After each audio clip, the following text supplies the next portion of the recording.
আগামী 7 দিনের মধ্যে এই হামলায় যারা জড়িত গোপালগঞ্জে মাটির নিচে প্রয়োজন অভিযান চালিয়েও তাদেরকে আমরা প্রশাসনকে পরিষ্কার ভাবে বলতে চাই না, একজনেরও চাকরি থাকবে না, চাকরি থাকবে না। কারণ যদি এই হামলাকারীদেরকে, হত্যাকারীদেরকে যদি গোপালগঞ্জের মাটি থেকে গ্রেপ্তার করে কারাগারে না ভরতে পারেন, পরিষ্কার কথা। মিনিমাম 21 বছরের সংসদ নির্বাচন করার সুযোগ দেওয়া উচিত। আমাদেরও লক্ষ্য ছিল বিসিএস এর দিকে যাওয়া। এই সম্প্রীতি সহনশীলতার বাংলাদেশ বিনির্মাণ করতে চাই। এইটাই হবে আগামী নতুন বাংলাদেশ।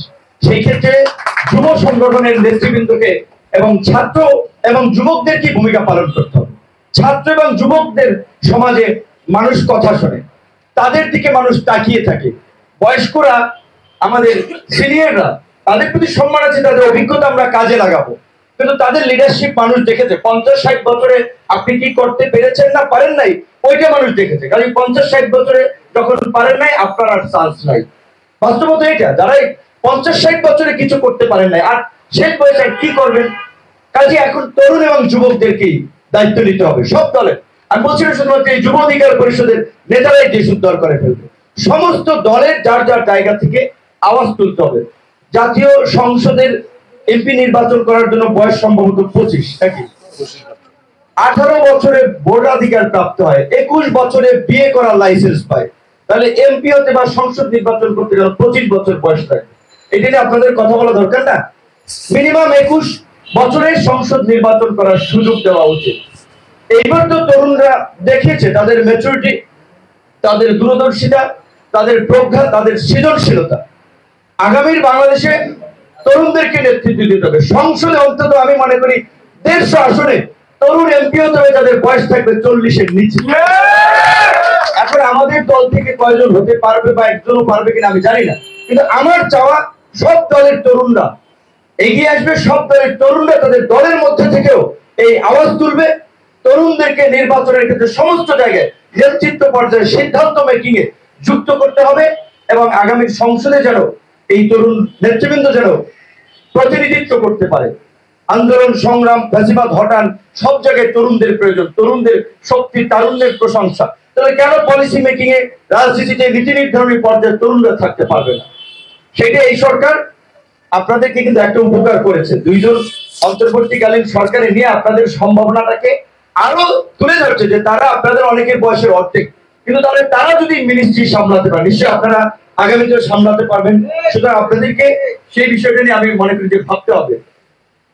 দ্বিতীয়ত, আজকের যেই ইস্যুতে এই আলোচনা সভা আয়োজন করা হয়েছে যুব অধিকার পরিষদের 7 দফা, সেটার সাথে আমি এই 7 দফার তো আমরা আলোচনা করেছি, আরো একটা বিষয় আমি অ্যাড করবো। সেটা হচ্ছে যে আমাদের দেশের এই যে তরুণ জনগোষ্ঠীর, এটা ঠিক শিক্ষিত জনগোষ্ঠীর, বিশ্ববিদ্যালয় কলেজ পড়ুয়া তরুণদের প্রত্যাশা থাকে একটা বিসিএস। সত্যিকার অর্থে আমারও আগ্রহ ছিল বিসিএস, এবং আমার ধারণা এখানে আমাদের যারা এই 2018 সালেও ফাহিম দিনাজপুর হাজী দানেশ বিজ্ঞান ও প্রযুক্তি বিশ্ববিদ্যালয় থেকে পড়াশোনা করেছে, আবু হানিফ ভাই কবি নজরুল কলেজের সমন্বয়ক ছিলেন, এরকম যারাই বিভিন্ন বিশ্ববিদ্যালয় কলেজের সমন্বয়ক ছিল, প্রত্যেকের কিন্তু টার্গেট ছিল বিসিএস। কেন?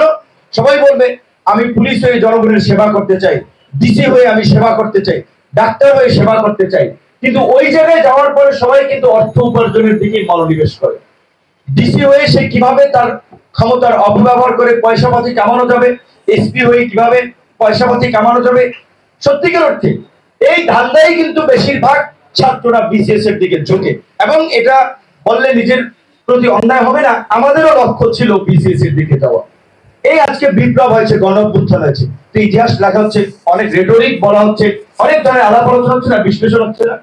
কিন্তু আরেকটু আপনারা, আমরা সবাই আন্দোলনে ছিলাম, আপনারাও ছিলেন, উইথ ডিউ রেসপেক্ট সবার প্রতি, আমরা কি গণতন্ত্র, ভোটাধিকার, মানুষের অধিকারের জন্য কি শুরুর দিকে আন্দোলনে নামছিলাম?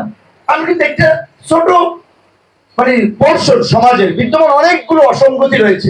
এই দেশের মানুষ, সাংবাদিক, শিক্ষক, রাজনীতিবিদ গত 15 বছর ধরে স্বাধীনভাবে কথা বলতে পারে নাই, লিখতে পারে নাই, বলতে পারে নাই, ভোট দিতে পারে নাই, গণতান্ত্রিক রাষ্ট্র ভোট দিয়ে তাদের জনপ্রতিনিধি নির্বাচন করতে পারে নাই।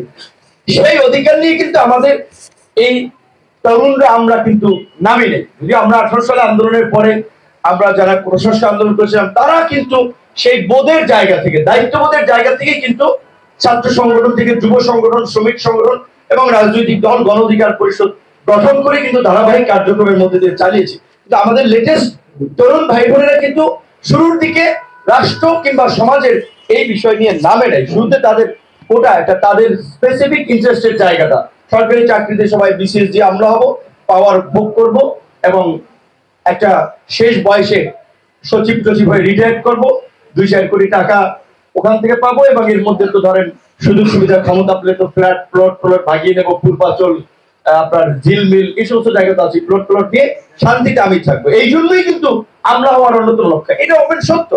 ঢাকা বিশ্ববিদ্যালয়ের শিক্ষক আমাদের মঞ্জুর ইসলাম স্যার কথা সাহিত্যিক, তিনি বলছিলেন সব ছেলেমেয়েরা আমরা হতে চাই। কাউকে আমি দেখি না গবেষক হওয়ার আগ্রহ আছে, বিশ্ববিদ্যালয়ের শিক্ষক হওয়ার আগ্রহ আছে। একটা উদাহরণ আপনাদের সাথে শেয়ার করতে চাই। যদি আমার আসলে একটা মিটিং ছিল বিএসএমএম ভাইস চ্যান্সেলরের সাথে 1টা থেকে 2টা, অনেক যুব নেতৃত্ব পেয়েছে, এই কারণে একটু বলবো লেট হলো। আমার একজন বড় ভাই বুয়েটের শিক্ষক, তো তিনি বলছেন ভাই আমি শিক্ষকতা ভালো লাগে না, এটা ছেড়ে দেবো। কি করেন ভাই, আপনি বুয়েটের শিক্ষক হয়েছেন, আপনি এটা ছেড়ে দেবেন? বলছে আমার বাড়ি কুষ্টিয়া অঞ্চলের দিকে, আমি ঈদের সময় বাড়ি যাবো, আমি ট্রেনের টিকিট পাই না।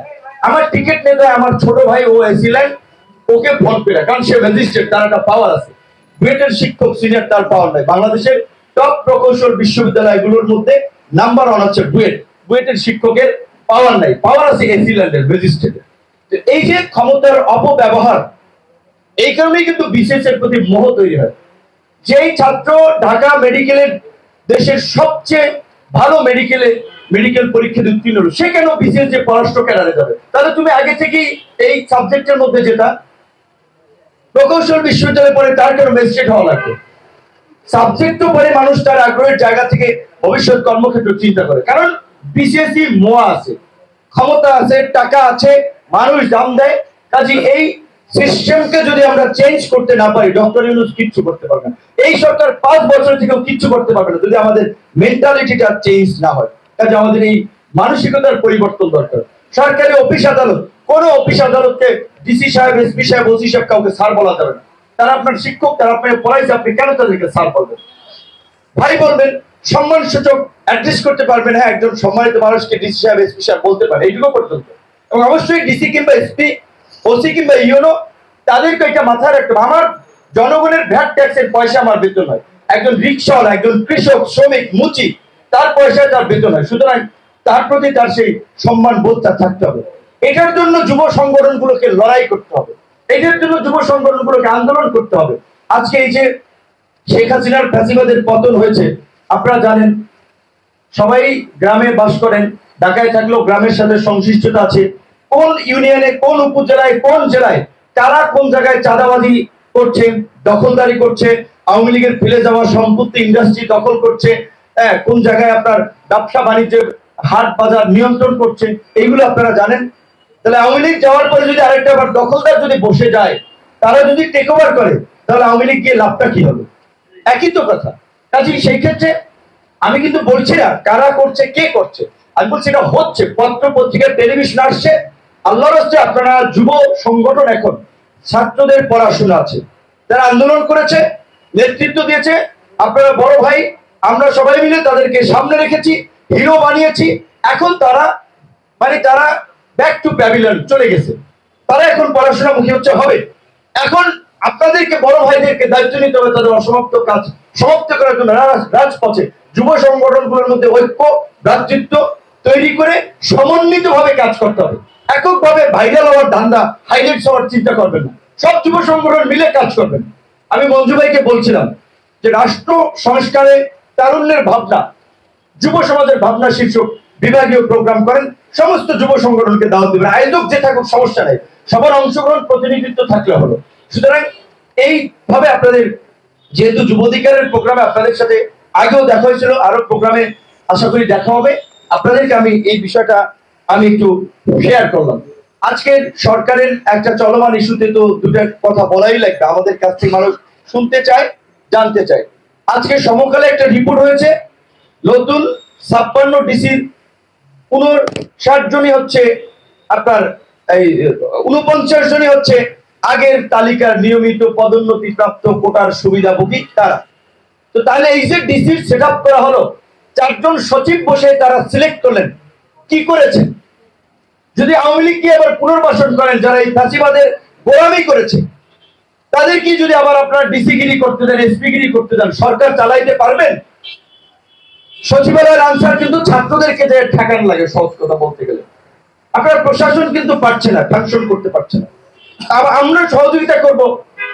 আপনারা যদি আবার এই ধরনের কাজ করে, আপনারা যাদেরকে অ্যাপয়েন্টেড করছেন, তাহলে কি হবে? গোপালগঞ্জে এই অবস্থার মধ্যে চিন্তা করা যায় বাংলাদেশে, যেখানে শেখ হাসিনা দেশ থেকে পালিয়েছে, প্রাণ রক্ষা করার জন্য পালিয়েছে, ওখানে থাকলে তো মানুষ পিছিয়ে ফেলতো রাস্তায়। যদি আমরা সেটা চাইতাম না, যে বাংলাদেশে একটা ইতিহাস রচিত হতো যে জনগণ প্রধানমন্ত্রীকে পিছিয়ে ফেলছে, এইটা আমরা চাইতাম না, কিন্তু বাস্তবতা ওইটাই হতো যদি দেশে থাকতো।